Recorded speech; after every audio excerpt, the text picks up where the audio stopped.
Hey everyone, this is Jose with eXp Realty, and I want to talk to you today about probate and in particular Medicaid liens.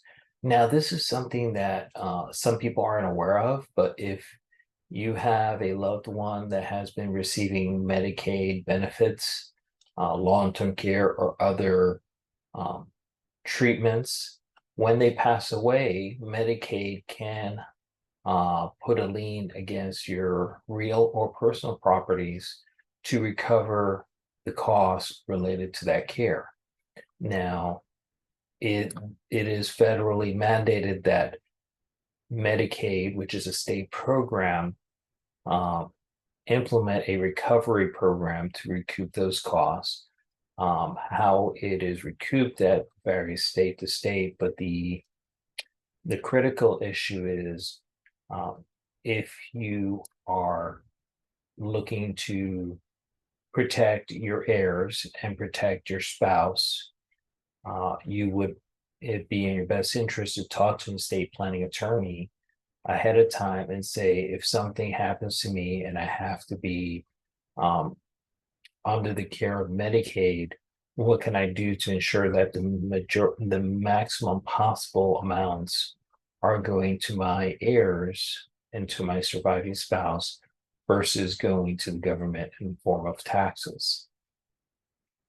For example, they can put a lien against your bank accounts. They can put it against cash values of life insurance policies, vehicles, other assets.